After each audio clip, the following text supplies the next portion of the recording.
Hermanos, hoy vamos a ver dos relatos aparentemente no relacionados el uno con el otro, pero según lo vamos a analizar, vamos a descubrir que están íntimamente relacionados y los encontramos en Mateo capítulo 8 versículos 18 al 27. Esto mismo también lo tenemos en el libro de Marcos y en el de Lucas. Y dice San Mateo: viendo Jesús rodeado de mucha gente, mandó pasar al otro lado. Y vino un escriba y le dijo: Maestro, seguiré a donde quiera que vayas. Jesús le dijo: las zorras tienen guaridas y las aves del cielo nidos, mas el Hijo del Hombre no tiene dónde recostar su cabeza. Otro de sus discípulos le dijo: Señor, permíteme que vaya primero y entierre a mi padre. Jesús le dijo: sígueme, deja que los muertos entierren a sus muertos. Y entrando en la barca, sus discípulos le siguieron, y he aquí que se levantó en el mar una tempestad tan grande que las olas cubrían la barca, pero él dormía.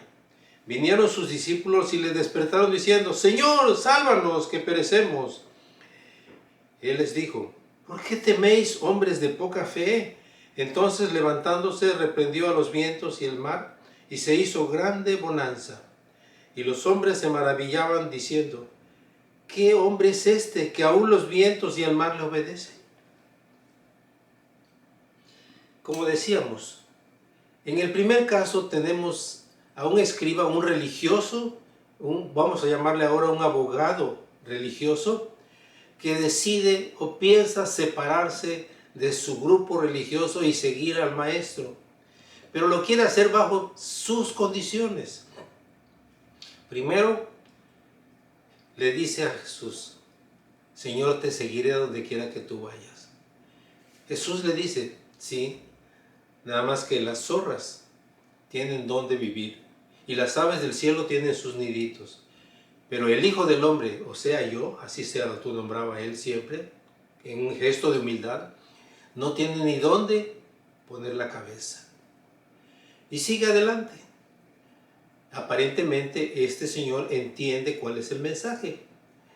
Pero aparece otro señor que viene y le dice: Señor, Señor, quiero ir contigo.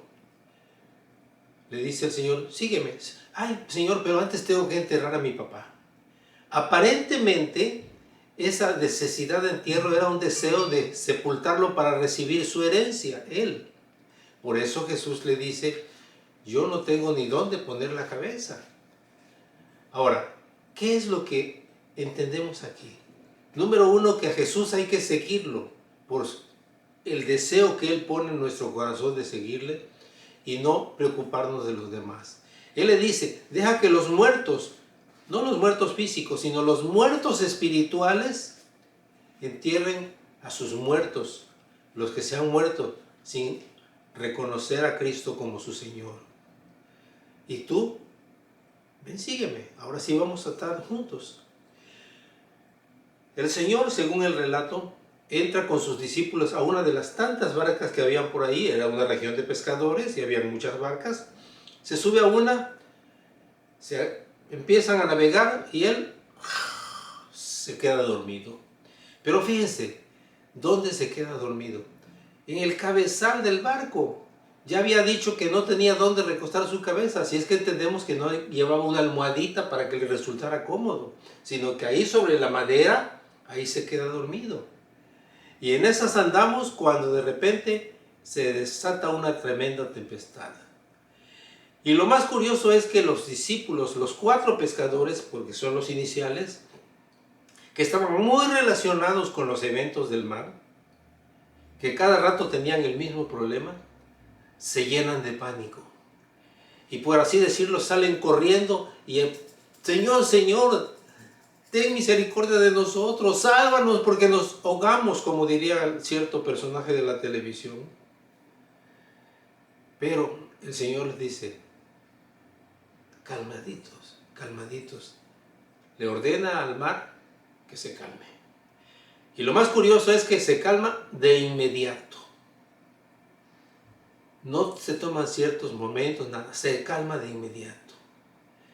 Y entonces el Señor les dice: hombres de poca fe, su fe es poquita. ¿Por qué? Porque a pesar de esa poquita fe vinieron a pedir ayuda. Ayuda a quien podía ayudarlos. Pero no tengan miedo. Ya están salvos. Ya no ha pasado nada. Aquí todo está calmado. Y esto es muy importante para nosotros. Puntos que vimos. Antes de que esto pasara, él ya había tenido este diálogo con los dos discípulos que querían seguirlo. A uno le dijo, yo no tengo ni una almohadita para poner la cabeza. Y al otro le dijo, deja que los muertos espirituales entierren a sus muertos físicos. Ellos se encargan de él. Pero tú, sígueme. Lo que queremos enfatizar es que cuando el Señor nos llama, porque el Señor de alguna manera llamaba a estos dos personajes a seguirlo, debemos ir sin esperar que nos va a hacer ricos, que nos va a dar mucho dinero, nos va a dar muchos bienes, muchas posesiones materiales. No, no. Él dice, cuando vayan, ya lo vimos anteriormente, cuando vayan a predicar, no se preocupen por llevar ni dinerito extra, ni unos zapatos buenos, ni un cinturoncito así para meter el dinero.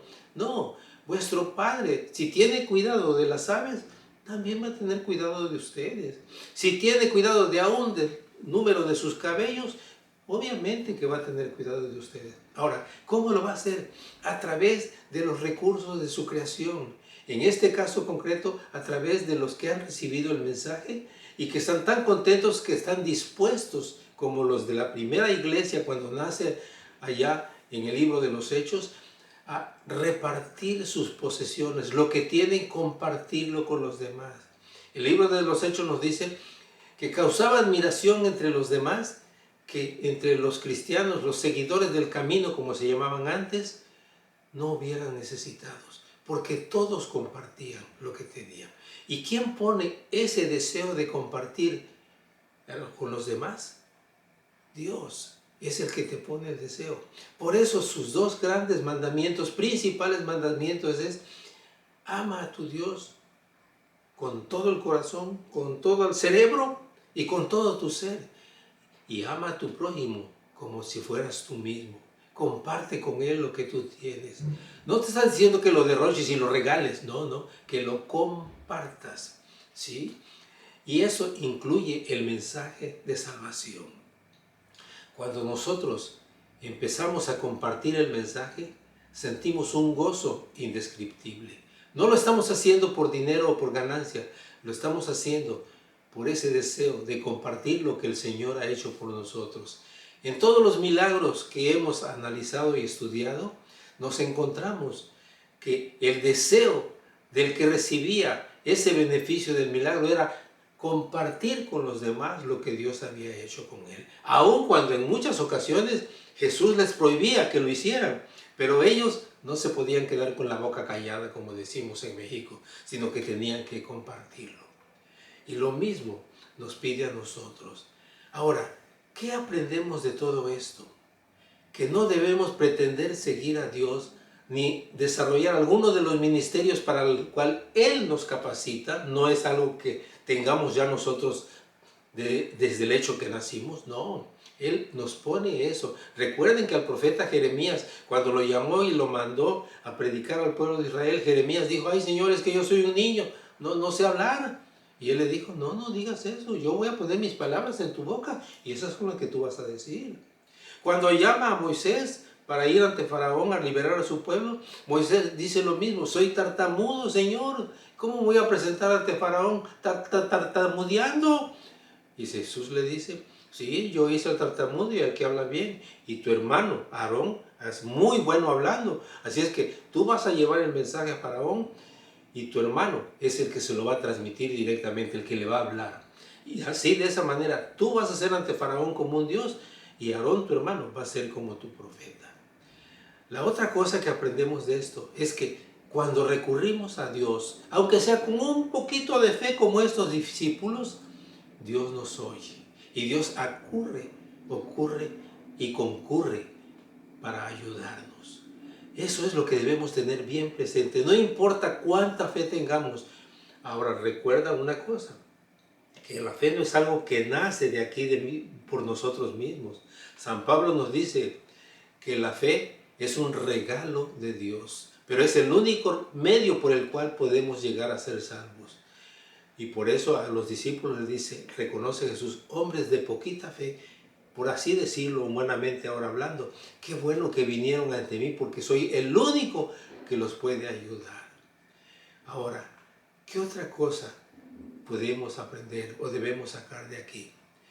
Que cuando obedezcamos lo que Dios nos manda, lo hagamos por amor a Él y por amor al prójimo, no por obligación o por lo que podamos obtener, sino solamente por amor. Y por último, lo que debemos de olvidar nunca es que Dios nos manda a hacer algo, pero Él nos capacita, nos da los medios, nos da los instrumentos para hacerlo. No es que nosotros nazcamos ya.